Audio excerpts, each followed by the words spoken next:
ফেসবুকে গালমন্দ করে লেখালেখি করে, 2-3 জামাত পড়ুয়া ছাত্র না হাবিবের হেদায়েতুন কাফিয়া পর্যন্ত ওই পর্যন্ত জ্ঞান তাদের বুঝার যোগ্যতা হয় নাই, যারা বসে বসে এগুলি করে। আর তাদের মুরব্বীরা বসে বসে তামসা দেখে। জঙ্গি ঐক্যের নামে, ইসলামী জোটের নামে আপনারা অমুসলিমদেরকেও সেই জোটের সাথে সম্পৃক্ত করলেন কোন দুঃখে।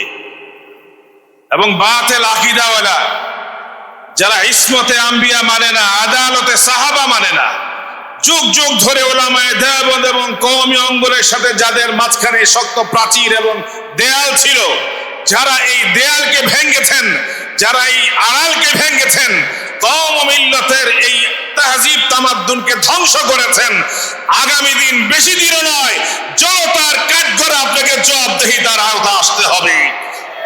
জনগণ এবং কওমি অঙ্গন কোনদিন আপনাদেরকে ক্ষমা করবে না। সুতরাং সাহস হারা হওয়ার দরকার নেই।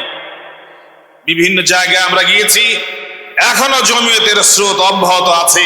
বিগত নির্বাচনের সিদ্ধান্তকে অনেকে প্রকাশ্যে, অনেকে মনে মনে লালন করে জমিয়ত যথাযথ সিদ্ধান্ত গ্রহণ করেছে। হক এবং হক্কানিয়তের পথে জমিয়ত প্রতিষ্ঠা লগ্ন থেকে যেভাবে দেওবন্দের মাসলাক ও মাশরাব লালন করে আসছে, এখনো পর্যন্ত সেটাই লালন করে এবং ভবিষ্যতেও সেটাই লালন করবে ইনশাআল্লাহ।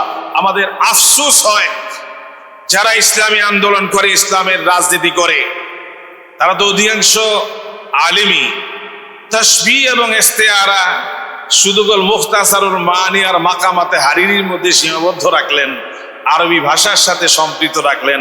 তাসবিহাত ইস্তেআরাত তো সব ভাষাই আছে, সেগুলি ভাষার যোগ্যতা নেই। এই জন্য আমাদের বিশ্বাস এবং তাদের লেখনী দেখে বোঝা যায়, যারা ফেসবুকে গালমন্দ করে লেখালেখি করে, 2-3 জামাত পড়ুয়া ছাত্র না হাবিবের হেদায়েতুন কাফিয়া পর্যন্ত ওই পর্যন্ত জ্ঞান তাদের বুঝার যোগ্যতা হয় নাই, যারা বসে বসে এগুলি করে। আর তাদের মুরব্বীরা বসে বসে তামসা দেখে। জমিয়ত এই গালাগালিতে বিশ্বাস করে না, জমিয়ত কাজে বিশ্বাস করে।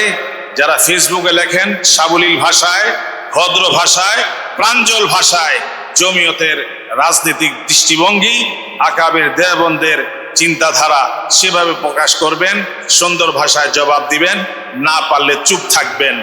দলকে, এই আকাবের আসলাফদের, এই শীর্ষ মুরব্বীদের জামাতকে কলঙ্কিত করার দোষ হয় এমন কোন মন্তব্য করা থেকে সম্পূর্ণরূপে বিরত থাকতে হবে।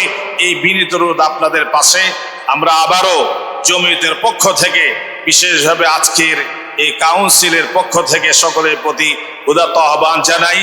আসুন জমিয়তের কাজকে আরো মজবুত করি, তৃণমূল পর্যায়ে পর্যন্ত জমিয়তের কার্যক্রমটাকে পৌঁছে দেই। হক এবং হক্কানিয়তের সাথে আমার যেন জীবন, আমার যেন মরণ, আমার যেন হাসর হয়, এই প্রত্যাশায় আমার জীবনকে কোরবান করতে চাই। আকাবের আসলাফ দেওবন্দ এবং আমাদের যেই সকল শীর্ষ মুরব্বীরা আছেন, তাদের মতাদর্শে বিশ্বাসী হয়ে হক এবং হক্কানিয়তের ঝান্ডা সামনে নিয়ে অগ্রসর হতে চাই। কেন আমার সাথে রাজি আছেন একমত হতে চাই? হাত তুলে আল্লাহ রাব্বুল আলামিনকে দেখাই। নাসরু মিনাল্লাহি ওয়া ফাতহুন করিব।